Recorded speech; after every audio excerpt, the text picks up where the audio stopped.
Oi, pessoal. Se você está me assistindo agora é porque você acessou o canal de Odonto Legal do Dr. Mário Fernandes. Não saia daí.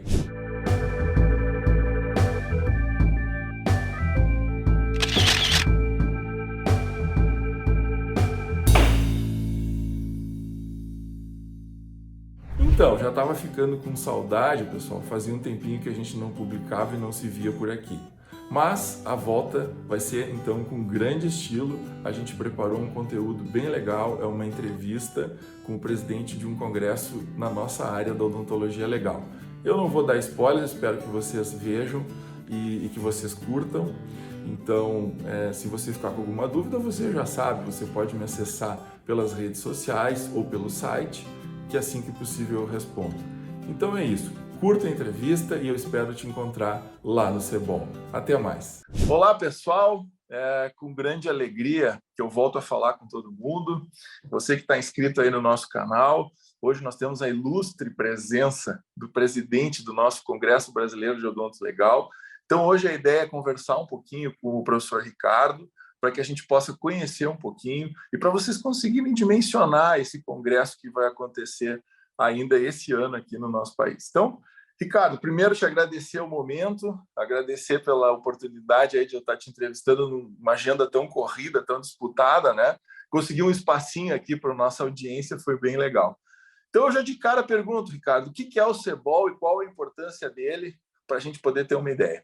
Muito legal, Mário. Primeiro, eu queria agradecer a oportunidade, o convite para estar aqui conversando com você, conversando pelo seu canal aí no YouTube, né? Toda a sua audiência. Muito obrigado por esse convite, por essa oportunidade, né? E falar sobre o Cebol, né, Mário? O Mário já foi também presidente da ABOL, aí já esteve envolvido diretamente na organização de congresso, né? E não só de uma edição, né? Mas a gente acaba se envolvendo já com várias na história, né, Mário? Mas falar do Congresso Brasileiro de Odontologia Legal, para a gente traz, primeiro, todo aquele sentimento, né, de congregação mesmo que a gente consegue ter no Congresso Brasileiro de Odontologia Legal, né? Que é onde a gente consegue encontrar os profissionais, professores, peritos, pesquisadores, estudantes de graduação e pós-graduação, que realmente fazem a especialidade acontecer, né? Então, é muito legal a gente poder estar voltando a falar do Cebol, né? Ele está se aproximando, porque a gente teve aí, isso é notório para todos, né? Não há ninguém que desconheça isso, né? Mas por conta da pandemia, o congresso teria ocorrido em 2020, ficou para 2022, mas podemos voltar com ele presencialmente, né? Estar com ele em novembro aqui em Ribeirão. E o Congresso Brasileiro de Odontologia Legal, né, para quem não conhece um pouquinho da história dele, né, ele foi iniciado lá em 92, né, com uma primeira edição lá na cidade de Manaus, né, no estado do Amazonas. E a organização desse evento se vincula à nossa associação, né, a ABOL, Associação Brasileira de Ética e Odontologia Legal, né, que eu até comentei, o professor Mário foi presidente dessa associação, eu tive a honra de presidi-la também há alguns anos atrás, né, e estamos caminhando já para a 15ª edição desse congresso, né? E ele é o principal congresso que a gente tem de odontologia legal no país, né? E falamos isso pela representatividade dele, pelo público que acessa, né? E não só no Brasil, né? Se a gente for pensar em dimensões aí de América do Sul e até de América Latina, certamente é um dos congressos que mais congregam realmente número de profissionais, número de palestrantes, número de congressistas, para discutir, né? Discutir os avanços da odontologia legal, todos os temas que permeiam. Então, assim, eu acho que o principal recado, né, Mário, é a gente falar assim, se você é interessado pela odontologia legal e você tem que pensar assim, poxa, eu preciso me programar para ir num congresso, para conhecer um pouco mais essa área ou me aprofundar nessa área, a escolha é simples e direta, né? Congresso Brasileiro de Odontologia Legal, a cada 2 anos ele é realizado e aí ele consegue congregar todo esse universo da odontologia legal durante, em média, 3 a 4 dias ali de duração, né? A gente pode ter uma variação nisso nas edições, mas em média 3 a 4 dias de duração, com muita odontologia legal, né, Mário? Com certeza. Muito obrigado aí, Ricardo. Eu acho que para quem não conhecia, mas já tinha ouvido falar, talvez isso aí possa ajudar a pessoa a dimensionar, né, essa importância da nossa área e desse congresso na nossa área. Bom, eu acho que todo mundo que está nos assistindo aí está sedento por palestras presenciais, trabalhos, network, workshop, tudo que tem direito. Então, eu queria que tu desse uma pincelada, Ricardo, como é que vai ser isso no CEBOL, para a gente ter uma ideia. Muito legal, Mário. Bem legal você tocar no assunto, porque a gente vai ter uma dinâmica aqui no Congresso, né, que é importante a gente colocar isso a par aí para os colegas que estejam nos assistindo, para os estudantes que estejam nos assistindo. O Congresso vai acontecer, pessoal, do dia 2 ao dia 5 de novembro deste ano, né? Isso pega de uma quarta-feira até o sábado. Tradicionalmente, né, o primeiro dia do Congresso, que no caso deste ano, que é o dia 2 de novembro, a gente faz algumas atividades pré-evento, tá? Nessas atividades pré-evento, o que a gente está planejando, tá? E organizando ali para em breve começar a soltar essas informações. Então, vocês vão ter alguns spoilers aí, né, em primeira mão no canal aqui do professor Mário Marques, né? Então, assim, para ter algumas ideias, nesse dia 2 de novembro, a gente está programando alguns mini cursos. Esses mini cursos, quem fizer a adesão dentro do primeiro lote lá, né, na hora que a gente abrir a adesão no primeiro lote, vai ter direito a esses mini cursos gratuitamente, né? Só que vai ser, obviamente, a escolha de um mini curso por congressista, né? E eles vão acontecer todos na quarta-feira, dia 2 de novembro. Na quarta-feira, dia 2 de novembro também, a gente vai concentrar as apresentações de trabalho, né? E por quê? A gente vai ter uma dinâmica de 2 locais onde o evento estará acontecendo, né? No dia 2 de novembro, toda essa parte pré-evento, que é um feriado, né? É uma quarta-feira, mas é um feriado, vai acontecer no campus da USP aqui de Ribeirão Preto, né? Dentro das instalações da Faculdade de Odontologia de Ribeirão Preto. Depois, no dia 3, 4 e 5, que é quinta, sexta e sábado, a gente vai para o hotel, que é o hotel oficial do evento, que é o Windham Garden aqui de Ribeirão Preto. Tá? Em breve a gente vai colocar nas mídias sociais todas as informações, tudo certinho lá, mas só para ter essa ideia. Aí no dia 3, 4 e 5 vão estar acontecendo as atividades da grade científica do Congresso em si, né? Então, no dia 2, já vai ter muita coisa acontecendo, provavelmente todos os congressistas já estarão aqui, por quê? Vai ter o mini curso que a pessoa vai acessar, se ele apresentar trabalho, ele vai apresentar no dia 2 de novembro, com exceção da sessão internacional da IOFS, depois eu comento ali um pouquinho sobre isso também, né? E a gente está tentando programar, se tudo der certo, a gente ainda vai ter no dia 2 de novembro, para quem quiser adquirir, né? Isso vai ser uma atividade à parte, alguns workshops, né? Mas isso a gente ainda está passando a organizar, né? Porque são muitas demandas do Congresso, mas a ideia é essa, né? Então, concentrar no dia 2 de novembro, por ter toda a instalação ali da faculdade aqui de Odontologia de Ribeirão Preto, todos os espaços estarem disponíveis para a gente no dia 2 de novembro por ser um feriado, concentrar mini cursos, workshops e apresentações de trabalho no dia 2 de novembro. Aí no dia 3, isso no campus da USP em Ribeirão Preto.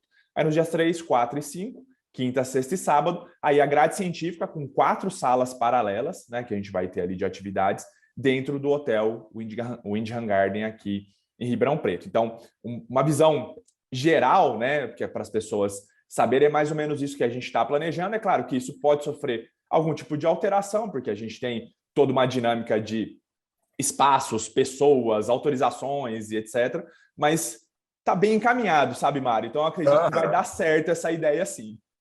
Eu acho que o pessoal que está inscrito no nosso canal receber essas informações é um privilégio e é para isso que a gente programou esse contato, né, Ricardo? Eu acho que, claro que a gente vai esperar essas confirmações, tudo certinho, a gente até orienta o pessoal, mesmo o Ricardo dizendo o nome do hotel, falando essa ideia inicial, pelo menos, que espere um pouquinho, né, Ricardo, que já vai logo isso ser oficial para a gente poder divulgar. Então, eu quero te propor, Ricardo, agora um bate-pronto. Eu vou te fazer algumas perguntas e tu responde um número que eu acho que tu deve ter estimado aí. Então, vamos falar de CEBOL, vamos perguntar assim, e é um número seco, hein? Mas pode estimar. Então, vamos lá. Quantas edições do Congresso Brasileiro de Odonto Legal já aconteceram? Já aconteceram 14, Mário. A nossa edição esse ano é a 15ª. Legal. Segunda pergunta, quantos estados já sediaram o evento? Até o momento, o CEBOL ele já passou por 11 estados, Mário. Então, assim, a gente... Só para citar como exemplo, aproveitando a sua pergunta, né? Ribeirão Preto está no estado de São Paulo, mas o estado de São Paulo já sediou o CEBOL na cidade de São Paulo alguns anos atrás, né? Em 2008. Né? Mas 2008. Aí já passaram... O CEBOL já passou por 11 estados diferentes do nosso país. Exato, 2008 foi na USP, né? Um Exato. momento específico da odontologia legal. Bom, quantos palestrantes, Ricardo, para o pessoal ter uma ideia, já passaram, já se apresentaram? A gente tem uma estimativa, Mário, de mais de 500 palestrantes que já passaram pelo CEBOL, né? E que fique claro, tá, gente? A gente está falando de uma história, tá? Então, são 14 edições já realizadas. Não vai entender aí que vai ter 500 palestrantes no CEBOL, não. Não, já passaram pelo CEBOL mais de 500 palestrantes. É um número estimado, mas que ele tem uma base ali pelo número de palestrantes que a gente acaba tendo por edição mesmo. Legal. Ricardo, para finalizar, se a gente tivesse que dizer assim, somando essas 11 edições, quantas pessoas já passaram pelo CEBOL para o pessoal ter uma ideia? Dentro dessas 14 edições, com certeza, Mário, mais de 2.000 pessoas. Se a gente fosse chutar ali, talvez a gente esteja próximo de um número de aproximadamente ou quase 3.000 pessoas que passaram pelo Congresso Brasileiro de Odontologia Legal como congressistas, né, participando de atividades. Mas com certeza mais de 2.000. Só a gente pensar nas últimas edições nas quais a gente estiveram, a gente fala isso com muita tranquilidade, que a gente teve mais de 2.000 pessoas circulando pelo CEBOL. Pelas edições do CEBOL, né?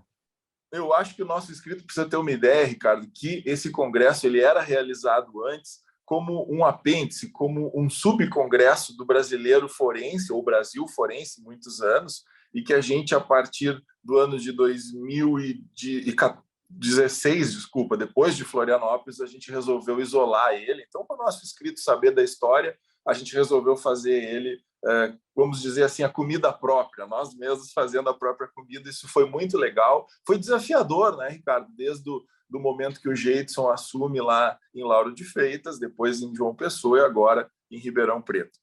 Mas, Ricardo, eu tenho aqui só mais 3 perguntas, eu não quero roubar muito teu tempo. A gente mais ou menos gostaria de saber assim sobre inscrições e também, aproveitando nas inscrições, perguntar se alguém que está nos assistindo no nosso canal já inscrito chegou a se inscrever naquele momento que teve uma janela temporal de inscrições, como que fica? Por favor. Quanto às inscrições, para reabrir as inscrições, né, porque como o professor Mário está citando, né, a gente chegou a abrir as inscrições lá em 2020, mas tivemos que interromper em virtude da pandemia, né? A gente pretende, tá? Isso é uma previsão, tá, pessoal? Mas a gente pretende abrir as inscrições de adesões, primeiro lote, no mês de julho, né? Assim esperamos, mas vamos deixar aí caminhar, porque a gente precisa fechar vários detalhes para isso, né? Não temos ainda valores estabelecidos de adesão, inscrição, isso está tudo sendo calculado e organizado, mas a ideia é que isso possa ser aberto em julho. Como o professor Mário comentou, a gente teve lá, em fevereiro de 2020, a gente abriu as inscrições para o CEBOL, ela ficou aberta por aproximadamente 3 semanas, né? E tivemos que interromper essas inscrições, porque vieram os decretos em virtude da pandemia, que deixaram muito claro para a gente que o Congresso não poderia ser realizado em 2020, né?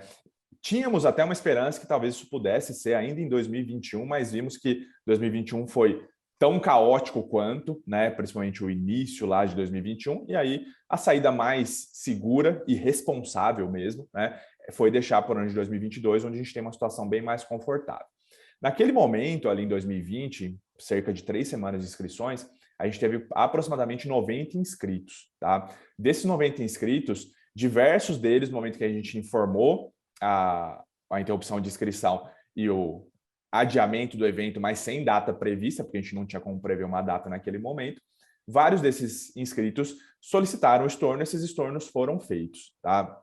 E para aquelas pessoas que estavam inscritas lá e que continuam mantendo a sua inscrição, ela tem sua inscrição garantida, tá? Mesmo que a gente, a hora que soltar programas de inscrição, etc., valores tenha mudanças, porque em 2 anos a gente não precisa entrar no cenário micro e macroeconômico, né? Todo mundo sabe como as coisas mudaram na economia, né? Então é óbvio que os valores serão diferentes do que foram previstos lá para 2020, mas quem se inscreveu lá em 2020 e não cancelou essa inscrição, essa pessoa está inscrita naquela condição que ele adquiriu lá em 2020. Quem solicitou o estorno disso vai ter que se inscrever de novo, né? E quem está inscrito e porventura não vá participar mais do evento, a gente vai fazer o estorno da mesma forma. O que acontece é que, no momento que a gente está hoje, por já ter um lapso temporal muito grande, o caminho não é mais tão simples, né? Que a gente só entrava lá no PagSeguro, que é por onde a gente faz a inscrição e fazia o estorno automático. Isso ficou disponível nas primeiras semanas em que a gente cancelou a inscrição, que a gente adiou o evento. Hoje, a gente precisa receber isso formalmente da pessoa, encaminhar para o setor financeiro da Associação Brasileira de Ética e Odontologia Legal, para isso, para ser checado se aquele valor foi entregue mesmo, pago mesmo, né? Então, assim, isso leva entre 1 semana e 2 semanas para que esse estorno seja feito via transferência bancária mesmo, tá? Mas todo mundo que solicitou teve o estorno feito, né? E, inclusive, pessoas que solicitaram muito tempo depois, né? Então, existe essa possibilidade, tá? Mas para quem se inscreveu e mantém o interesse, não se desfaça da sua inscrição, não, né? Porque já está garantida a vaga e a condição que você pegou lá em fevereiro de 2020, que a gente pode dizer, não tem como ser a mesma agora em julho de 2022, né? E por isso que a gente está fazendo todo o estudo ali da questão dos valores de adesão, para quando soltar a inscrição, poder soltar esses valores, tornar público esses valores para que as pessoas possam se programar também. Muito obrigado.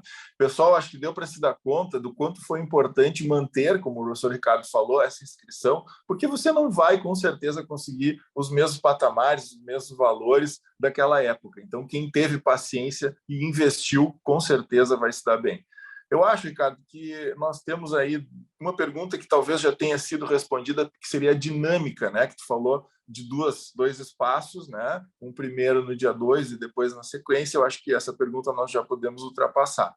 Mas eu queria, Ricardo, que tu falasse um pouquinho sobre Ribeirão Preto. Quem nunca foi a Ribeirão Preto, o que pode esperar, como que funciona o clima, o que tu tem aí, mais ou menos, de algumas ideias que eu sei que tu tem para adiantar para os nossos inscritos aí. Muito legal, Mário. Bom, para quem não conhece Ribeirão Preto, né, a fama de Ribeirão Preto ela se vincula a alguns pontos principais. Um deles é o calor. Mas hoje, neste dia que estamos nos falando aqui, né, professor Mário, Ribeirão Preto, eu vou para a academia logo cedo, né, eu treino das 6 às 7 da manhã, estava 6 graus hoje, né? Então, assim, é para provar que Ribeirão Preto também faz frio. Uns 3 dias no mês, uns 3 dias no outro mês e passou, mas tem frio, tá? Agora, em novembro, bom, falar assim que não vai fazer frio é, naquela velha expressão, né? É cuspir para cima e cair na testa, né, professor Mário? Mas é mais ou menos isso. Por quê? Com mudança climática e toda a bagunça que a gente tem de clima, eu não garanto, mas se a gente tiver uma condição de normalidade, né? Você vai sentir o calor mesmo, né? Então, é a fama de Ribeirão Preto do calor. Outubro e novembro são meses quentes em Ribeirão Preto, né? Então, esse é um primeiro ponto que é importante de falar, né? Coisas ali de 35, 36 graus na sombra, né? Então, mais ou menos isso. Eu acho que a gente vai estar em ambientes climatizados, né? Mas a hora que sair, vai sentir um pouquinho esse calor de Ribeirão Preto. E Ribeirão Preto, associado a esse calor, a fama dele se vincula muito à cerveja, né? As pessoas que gostam de cerveja vão encontrar aqui em Ribeirão um mega polo cervejeiro, principalmente de cervejarias artesanais. São dezenas, né, de cervejarias artesanais que tem até tour cervejeiro, se você quiser fazer, a gente está tentando organizar para que as pessoas possam ter acesso a esse serviço que existe aqui em Ribeirão também, para conhecer algumas cervejarias específicas. Estamos tentando, né? Outro spoiler aí, né? Estamos tentando parcerias com algumas cervejarias principais aqui de Ribeirão para a gente ver se a gente consegue fazer alguma programação social do evento dentro de alguma cervejaria. Acredito que vai dar certo. Ribeirão Preto nessa condição da cerveja em si, né? Mas aí não é uma cervejaria artesanal, mas provavelmente é o local mais conhecido de Ribeirão Preto no Brasil e no mundo, né? É o Pinguim, que é uma choperia, né? Então, assim, é um lugar clássico de Ribeirão Preto mesmo, vale a pena visitar, mas tudo girando em torno dessa cultura cervejeira, né? Tanto do chopp quanto da cerveja artesanal. Então são pontos ali que, se você falar sobre Ribeirão Preto com alguém, as pessoas falam, nossa, Ribeirão é calor, mas tem muita cerveja lá, né? Tem muita cervejaria, tem o Pinguim, etc. Acho que são pontos bastante interessantes. E aí, Mário, eu falo assim, até um mote que eu tenho usado para o Cebol, né? Eu falo, Ribeirão Preto, lá no início do século passado, ela era a capital do café, né? Tanto é que aqui tinham muitas fazendas de café. O campus da USP aqui de Ribeirão Preto é uma antiga fazenda de café. Como vocês virão para o campus da USP no dia do pré-evento, Recomendo que circulem pelo campus, ele é maravilhoso e tem algumas estruturas mantidas dessa antiga fazenda de café. Então, ela era lá no início do século passado a capital do café. Hoje é a capital do agronegócio, né? Então, assim, todo ano, acabou de acontecer agora em abril, a AgriShow, né? Que é uma das maiores feiras do mundo de agronegócio, movimentou 11 bilhões em negócios na feira, e é B de bola, tá? 11 bilhões de reais durante uma semana de feira, né? Então, a capital do agronegócio, é a capital do chopp das cervejarias artesanais, aqui por conta desse polo cervejeiro, e especificamente em novembro, durante o dia 2 ao dia 5, vai ser a capital da odontologia legal, né? Então, espero aí que as pessoas possam aproveitar bastante também.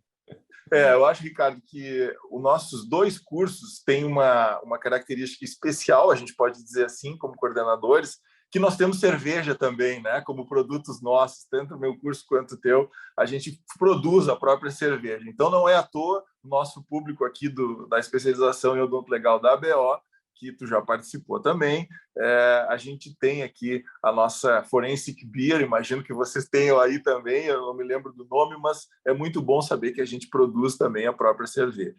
Te agradeço. Nossa, Mário, deixa eu só te falar, nossa, eu estou fechando com uma cervejaria para a gente produzir e as pessoas poderem adquirir no congresso. A nossa é a Visum et Beberum, né? Então, assim, a nossa, lá do mote Visum et Repertum, né? Nós temos a Visum et Beberum, né? Que é o brinco que o slogan dela é uma perícia de cerveja, né? Então, assim, esperamos que ela esteja disponível no congresso para as pessoas poderem levar como um souvenir mesmo.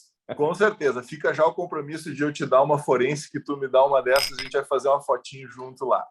Bom, eu acho, Ricardo, que a gente cercou bem todo esse tema, acho que a gente deixou isso mais ou menos delineado, mas eu sei muito bem do teu estilo há muitos anos, e a gente que trabalha com pessoas, né, Ricardo, a gente sempre tem que agradecer para elas, então eu queria agradecer aí para todo mundo que está envolvido e dizer, Ricardo, uma pequena janela para ti falar para o teu pessoal que vai te ouvir sem saber que vai te ouvir, o que tu tem para dizer para eles, e já de cara aí te mandar um abraço e te agradecer. Muito obrigado, Mário. Não, acredito que assim, primeiro é deixar para o pessoal bem claro aí que a organização desse evento, né, ela envolve uma grande equipe, né? Localmente aqui a gente está trabalhando principalmente com a equipe nossa que é de pós-graduação aqui, nossos mestrandos e doutorandos associados com os alunos, a diretoria da nossa liga acadêmica, né? Então a gente tem aí um grupo de aproximadamente 20 pessoas que, assim, são meu braço direito, meu braço esquerdo, perna direita, perna esquerda, né? Porque senão a gente não dá conta.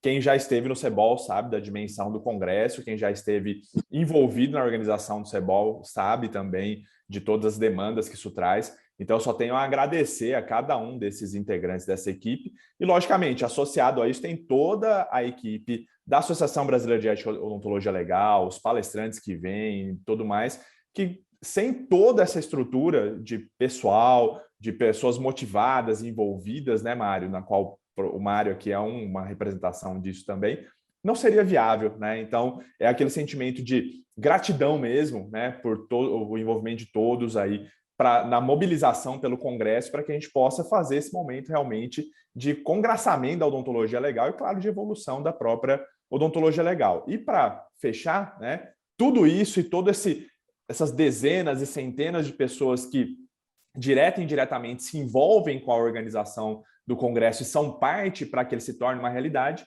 a gente depende de você, né? De você que vai se inscrever, vai participar e vai estar aqui com a gente para fazer desse evento um grande evento, né? Então, assim, eu espero que possam vir, a gente está trabalhando bastante, né, para fazer um grande evento, um momento realmente muito gostoso para todos, e espero que isso possa atingir as expectativas que todos têm frente ao Congresso Brasileiro de Odontologia Legal, né? E, Mário, mais uma vez, meu muito obrigado, né, por esse espaço para poder falar um pouquinho do CEBOL, né, colocar algumas informações. Peço aí para o pessoal ficar de olho, principalmente nas nossas redes sociais, né? No Instagram lá é o @cebol2022, né? Então lá você consegue ter as informações atualizadas. Mas eu acredito que a maior movimentação que a gente vai ter dentro da rede social de novidades, abertura de inscrições de trabalho, abertura de adesões, programação, palestrantes confirmados, Isso deve iniciar ali de meio de junho para começo de julho, porque realmente a dinâmica não permite que seja antes por limitações próprias da organização mesmo, né? Porque a organização, a gente não está só por conta disso, né? Tem um monte de outras coisas acontecendo e mais essa demanda ali para a gente lidar com muito orgulho e com muita honra, né? Então, te agradeço, Mário, pela oportunidade de poder falar sobre isso aqui com as pessoas e agradeço a todos que estiverem ouvindo com aquele pedido, né? Gostou do que ouviu aqui, se interessou pelo Congresso, sabe de pessoas que podem se interessar pelo Congresso, manda o link aí do canal do Professor Mário, desse bate-papo, né, para que as pessoas fiquem sabendo disso e vamos motivar para que a gente possa ter o maior número de pessoas ali presentes, né, para poder realmente fazer desse momento uma grande festa e um grande reencontro da odontologia legal brasileira e de outros países também, porque a gente terá alguns convidados de outros países, né? Então, vamos fazer isso junto, que com certeza o resultado vai ser muito bom para todo mundo. Com certeza, muito obrigado, Ricardo, por esse momento. Acho que a gente conseguiu aí fazer uma boa divulgação do evento e eu conto aí contigo. A delegação gaúcha, na verdade, que vai se formar aí, talvez entre em contato aí, com certeza vai precisar mais informações e a gente vai conversando então. Pessoal, um abraço para todo mundo. Eu, professor Ricardo, aqui vamos deixar um abraço para todo mundo. Tchauzinho, tchau, tchau. E a gente se fala em seguida. Um abração. Tchau, tchau.